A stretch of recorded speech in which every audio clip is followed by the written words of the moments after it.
नमस्कार एमपी, दिन भर आप देख रहे हैं और आपके साथ मैं हूं पुनीत। तो चलिए सबसे पहले बुलेटिन में बात करेंगे बुरहानपुर के जिला अस्पताल की, जहां पर सफाई कर्मचारी की उद्दंडता साफ देखी जा सकती है। और तस्वीर देखेंगे तो इस शख्स पर थू थू करेंगे का मतलब हम समझाएंगे आपको, लेकिन वीडियो देखिए जरा। आप देख सकते हैं कि मरीज के परिजनों के मना करने पर भी, रोकने पर भी ये सफाई कर्मचारी जो है ये मान नहीं रहा है। क्यों नहीं मान रहा है? क्या नहीं मान रहा है? मान नहीं रहा है, थूक रहा है। जी हां, ये अस्पताल का नजारा है, अस्पताल की तस्वीर है और ये अस्पताल का सफाई कर्मचारी है। लेकिन सफाई कर्मचारी थूक रहा है, रोकने पर फिर थूक रहा है, मना करने पर, वीडियो बनाने पर और थूक रहा है, सबके सामने थूक रहा है। ये तस्वीरें उस वक्त की हैं जब अस्पताल का दौरा करने के लिए कायाकल्प की टीम आने वाली थी। साफ सफाई कर रहे थे लेकिन थूक भी रहे थे। जब पता चला कि टीम के आने में देरी है तो सफाई कर्मचारी अपनी मनमानी पर उतर गया और वो सबके सामने धमकी देकर थूकने लगा। अब देखना यह है कि जिला अस्पताल प्रशासन, कर्मचारी और ठेकेदार कंपनी पर क्या एक्शन लेता है। लेकिन उसके पहले ये तस्वीर देखिए, बुरहानपुर जिला अस्पताल में सफाई कर्मचारी की करतूत देखिए। सरकार के सफाई अभियान का मजाक उड़ाता हुआ नजर आया, सबके सामने अस्पताल में थूका, मना करने पर भी थूका। देखिए क्या हुआ।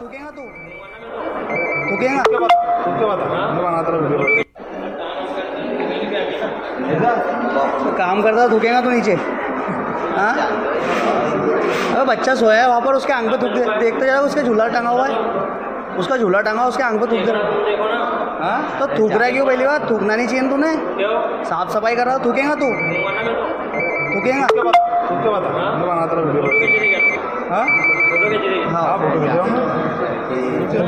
वीडियो बनाना भाई, किसको बोल रहा है? देखो ही बोल रहा है ना, बना लिया। अब बताइए कि बना लो, वीडियो बनाना है तो बना लो, मैं और थूक के दिखा देता हूं, बना लो वीडियो, जितना बनाना बना लो। ये हालत है बुरहानपुर के जिला अस्पताल की। कर्मचारी पर कार्रवाई होना चाहिए कि नहीं होना चाहिए? बढ़ते आगे, शिवपुरी के सिटी कोतवाली की बात करते हैं। इसके तहत आने वाले पोहरी चौराहे पर देर रात शराब के नशे में धुत एक कार चालक ने आतंक मचाया है। कार चालक की कार को तेजी से चलाते हुए चौराहे के कई चक्कर वो लगाता रहा। इसकी वजह से राहगीर सहम गए। शराबी कार चालक काफी देर तक इसी तरह से चक्कर लगाता रहा और फिर एक दिशा में तेजी से कार भगाकर ले गया। तस्वीरें देखिए जरा। खास बात यह कि इस दौरान मौके पर डायल 100 की गाड़ी मौजूद थी, लेकिन डायल 100 के कर्मचारी महज तमाशबीन बने सब कुछ देखते रहे। देखिए क्या चल रहा है।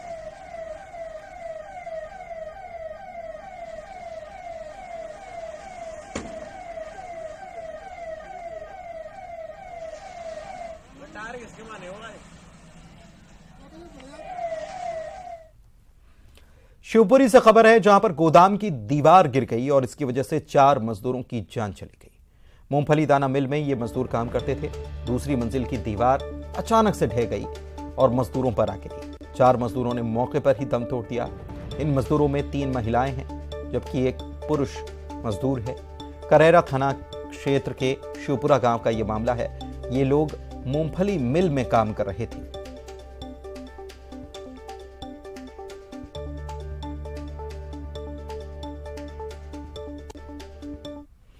चलिए बढ़ते हैं आगे। भोपाल में किन्नरों के गुट में विवाद हो गया और 2 गुट आपस में भिड़ गए। काजल बंबैया और मुस्कान मिर्जा का यह विवाद हुआ और वर्चस्व को लेकर दोनों गुटों में विवाद दरअसल चल रहा है। किन्नरों के एक गुट ने मंगलवार थाने का घेराव कर दिया। काजल बंबैया की शिकायत लेकर किन्नर यहां पर जमा हो गए। तो यह बड़ी खबर आपको भोपाल से बता रहे हैं और तस्वीरें भी इसकी भोपाल से सामने आई है कि किन्नरों के 2 गुट फिर से आपस में भिड़ गए हैं। फिर से विवाद, यानी कि फिर से का मतलब यह है कि पहले भी विवाद इनके बीच हो चुका है, लेकिन यह विवाद थमने का नाम नहीं ले रहा है और आज एक बार फिर से ये विवाद यहां पर सामने आया है।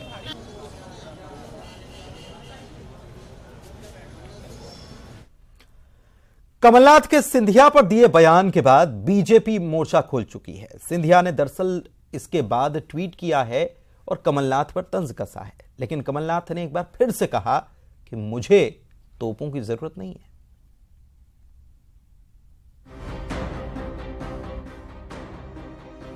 कमलनाथ के तोप वाले बयान पर सियासी घमासान मच गया है। ज्योतिरादित्य सिंधिया ने ट्वीट कर तंज कसा है और अपने ट्वीट में सिंधिया ने लिखा है कि 15 महीने की सरकार में तबादले, वादा खिलाफी और भ्रष्टाचार का राज रहा। सिंधिया ने आगे लिखा कि कमलनाथ जी, तोप की परिभाषा फिट नहीं हुई। उधर बीजेपी ने भी कमलनाथ पर निशाना साधा। मंत्री महेंद्र सिंह सिसोदिया ने कहा कि सिंधिया तोप नहीं, मिसाइल हैं। कि सिंधिया जी तोप नहीं है, वो बिल्कुल सही कहा है। सिंधिया जी तोप नहीं, सिंधिया जी मिसाइल है। और इस मिसाइल का प्रकोप जब कमलनाथ जी मुख्यमंत्री बने थे और कांग्रेस की सरकार बनी थी, तो ये सिंधिया जी की मिसाइल ही थी जिसने मध्य प्रदेश में कांग्रेस की सरकार बनाई थी। और जब मिसाइल ने अपना मुंह पलटा तो कांग्रेस की सरकार टपक गई नीचे, कमलनाथ जी नीचे आ गए। उधर सिंधिया के ट्वीट पर जब कमलनाथ से सवाल किया गया तो उनका कहना था कि मुझे तोपों की जरूरत नहीं है, जनता मेरे कार्यकाल को याद करती है। मेरे से पूछा गया था कि कांग्रेस में पहले बड़े बड़े तोप थे, तो मैंने कहा बड़े बड़े तोप होंगे, मुझे कोई तोप की जरूरत नहीं है। तब मैंने कहा, पर ये बात सही भी है, अगर वो कांग्रेस में नहीं है तो नहीं है। उन्होंने कहा कि 15 महीने की सरकार याद कर ले, कमलनाथ जी जवाब दिए। जनता याद कर रही है सरकार। एमपी में विधानसभा चुनाव में भले ही वक्त हो, लेकिन प्रदेश का सियासी पारा चढ़ता नजर आ रहा है। शायद यही वजह है कि आरोप प्रत्यारोप के दौर प्रदेश में जारी हैं। और इधर नेता प्रतिपक्ष गोविंद सिंह के बयान पर पंचायत मंत्री महेंद्र सिंह सिसोदिया ने पलटवार किया और कहा कि केंद्रीय मंत्री ज्योतिरादित्य सिंधिया भगवान श्री राम की तरह हैं, मैं उनका हनुमान हूं। मंत्री ने और क्या कुछ कहा, अब आप सुन ही लीजिए। सिंधिया जी मेरे भगवान श्री राम की तरह हैं और मैं उनका हनुमान हूं। और सेवक का काम है अपने प्रभु के कार्यों को करना, उनके संकल्प को पूरा करना। दूसरी चीज जो उन्होंने कहा है कि माननीय जयवर्धन सिंह जी के खिलाफ रावगढ़ से चुनाव लड़े, तो मैं माननीय गोविंद सिंह जी आपको ये कहना चाहता हूं कि पहले मूल सिंह दादा भाई के चिरंजीव हरेंद्र सिंह बंटी बना से ही जयवर्धन सिंह निपट लें, उसके बाद मेरा नंबर आएगा। बागेश्वर धाम के धीरेन्द्र कृष्ण शास्त्री को लेकर विवाद लगातार बढ़ता जा रहा है। राजनीतिक बयानबाजी तो हो ही रही है, इसके साथ ही समर्थन में प्रदर्शन भी होने लगे हैं। दिखाते हैं।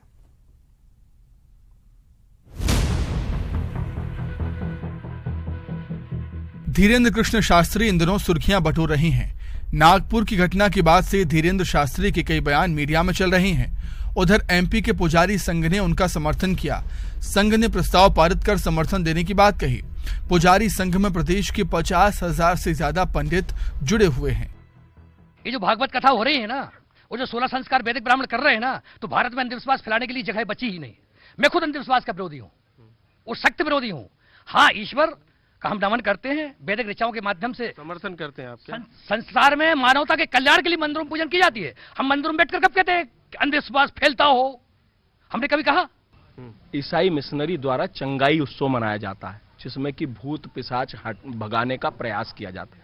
वहां अंधविश्वास के लिए अंधविश्वास निर्मूलन समिति को नहीं समझ। उधर छतरपुर में नागपुर के श्याम मानव की अर्थी निकालकर धर्म प्रेमियों ने प्रदर्शन किया। साथ ही धीरेन्द्र शास्त्री का समर्थन किया।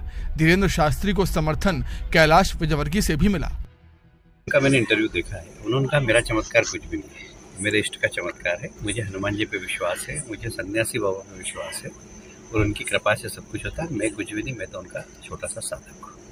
इसलिए ये इस प्रकार के उन पर आरोप लगाना मिथ्या है और सनातन धर्म में ऐसे बहुत सारे लोग हैं। दरअसल नागपुर के अंधविश्वास उन्मूलन कमेटी ने बाबा के खिलाफ शिकायत दर्ज कराई और इसके बाद से ही वो विवादों में आ गए। हालांकि धीरेन्द्र शास्त्री के लाखों भक्त हैं जो उनका समर्थन कर रहे हैं।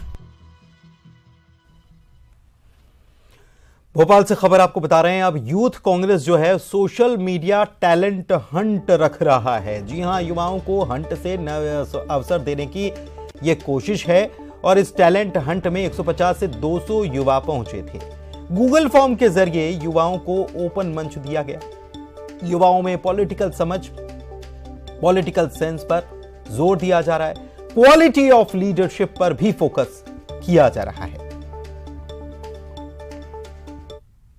देखिए, क्वालिटी ऑफ लीडरशिप को विकसित करने के लिए ये ज़रूरी है कि अब मध्य प्रदेश में अच्छे नौजवान जो भटकते हुए राजनीति में नहीं आते, जो हर जगह फेलियर नहीं है, ऐसे नौजवान जो राजनीति करने की इच्छा रखते हैं, जिनमें समझ है, उनको अगर हम आगे लाएंगे तो भविष्य में जो नई जनरेशन आएगी उसमें राजनीति की गुणवत्ता अच्छी होगी। इसमें ज़बरदस्त उत्साह दिख रहा है क्योंकि पूरे प्रदेश से अभी तक 150 के आसपास लोग आ गए हैं और ये दोपहर के बाद जो सेकंड लॉट आएगा उसमें करीब ये 200 के आसपास आंकड़ा पहुंच जाएगा। और मेन उद्देश्य इसका ये था कि जो रिकमेंडेशंस के थ्रू या फिर कारण टैलेंट होने के बाद भी आगे नहीं आ पा रहे तो उनको एक इंटरव्यू प्रोसेस के कारण एक बार मौका दिया जाए ताकि पूरे प्रदेश में एक, जिस तरह से आपने देखा अभी कुछ दिन पहले एक सर्जरी हुई है जिसमें 23 लोगों को बाहर का रास्ता दिखाया गया है, वैसा ही हम सोशल मीडिया में भी जो काम नहीं कर रहे हैं और जो टैलेंटेड लोग हैं उनको लाने का काम करने का शुरुआत कर दी है। चलिए बढ़ते आगे। केंद्रीय मंत्री प्रहलाद सिंह पटेल ने मंडला में मिलेट सम्मेलन और प्रदर्शनी का उद्घाटन किया था। इस दौरान किसानों से मिलेट यानी कि मोटे अनाज का उत्पादन बढ़ावा देने के लिए उन्होंने कहा कि केंद्र सरकार भी मोटे अनाज को बढ़ावा देने में हर संभव मदद करेगी। उन्होंने बताया कि हम साल 2023 को मिलेट ईयर के तौर पर मना रहे हैं। आज यहाँ पे किया जा रहा है।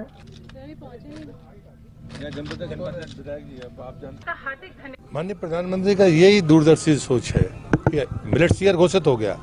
भाग्य से हमको आजादी के बाद पहली बार G20 की अध्यक्षता मिली है। देश के 90 स्थानों पर G20 की बैठक होनी है। प्रधानमंत्री ने पहले ही कह दिया कि जो नाश्ता परोसा जाएगा वो मोटे अनाज का होगा, बेस उसका मोटे अनाज का होगा। साथ में टेस्ट का काम पर हमारी मिनिस्ट्री का था तो मैंने उसमें अपने लोगों से रिसर्च करा करके जो लोग वो खाते हैं उन आइटम को बना दिया जाए।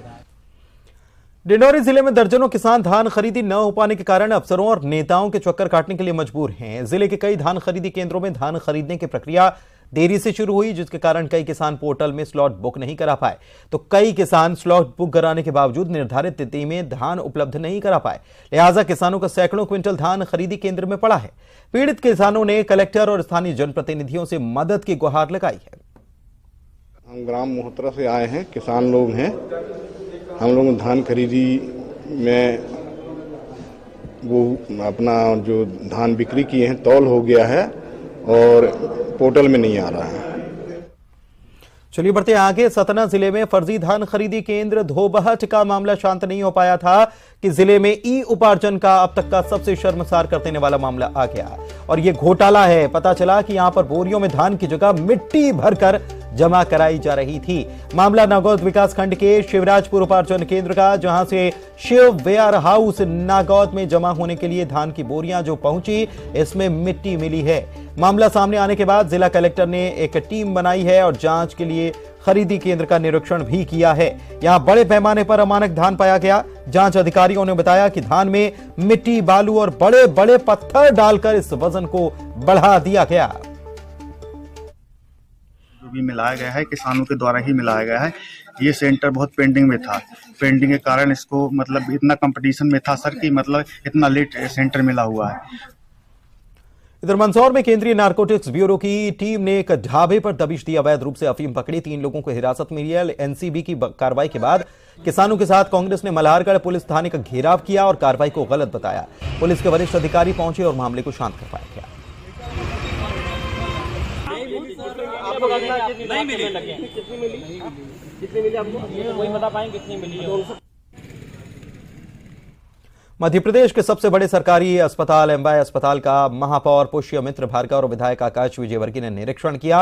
अस्पताल की भोजनशाला, रहवासी परिसर को देखा, आम लोगों की समस्याओं को सुना। पुष्यमित्र भार्गव ने नर्सिंग स्टूडेंट हॉस्टल से एमवाय अस्पताल तक आने जाने के खराब रोड और रास्ते में बिजली की व्यवस्था करने के निर्देश दिए। अस्पताल परिसर में सड़क की स्थिति को लेकर महापौर ने अधीक्षक समेत जवाबदारों को फटकार लगाई। बसों के आने जाने के रास्ते पे लाइट की सुविधा हो, कई सारे विषय लगातार ध्यान में आ रहे थे। उसको एमजीएम ने भी रेस किया था, स्थानीय पार्षद, विधायक जी ने भी कई बार। भोपाल में आईएएस मीट के दूसरे दिन करेरा क्लब में आईएएस अधिकारियों ने फैमिली के साथ खेलों का आनंद उठाया, जिसमें आईएएस अफसर cricket, football, badminton, table tennis समेत तमाम गेम खेलते हुए नजर आए। अलग अलग थीम पर यहां पर पेंटिंग बनाई गई। समय बिताने और मौज मस्ती के बाद अफसर खुश नजर आए।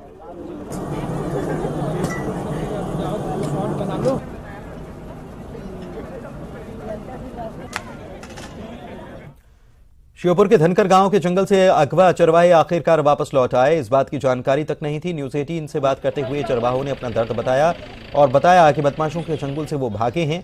पुलिस अब इन चरवाहों से पूछताछ कर रही है। बाबा आपके साथ मारपीट की है? मारपीट की उन्होंने? और मारपीट की है जी, आते हैं मारपीट की। कहाँ से? दांग में थे, वीरपुरम पर। आपको 8 दिन ये बदमाशों ने किस तरह रखा? हम आंख न मान कर। चरवाहों का अपहरण करने वाले 8 में से 3 बदमाशों को पुलिस ने पकड़ लिया है। 5 बदमाश अब भी फरार हैं, जिनकी तलाश जारी है।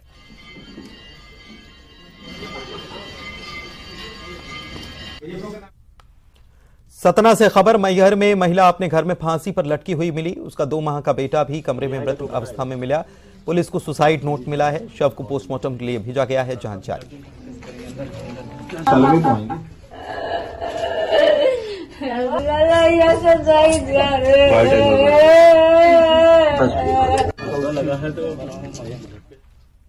नीमच जिले में तेंदुए के शिकार का मामला सामने आया है। यहां पर वन विभाग ने बताया कि फंदा लगाकर तेंदुए को मारा गया।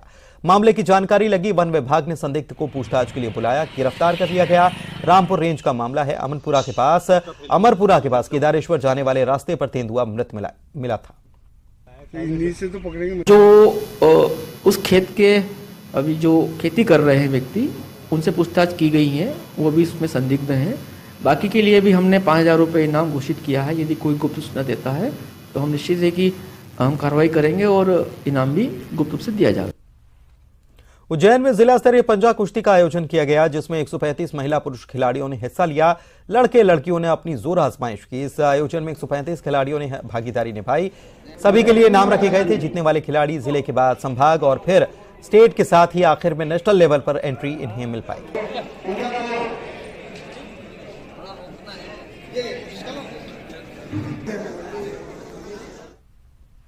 और इसी के साथ इस बुलेटिन में फिलहाल इतना ही। खबरों का सिलसिला जारी है। नमस्कार।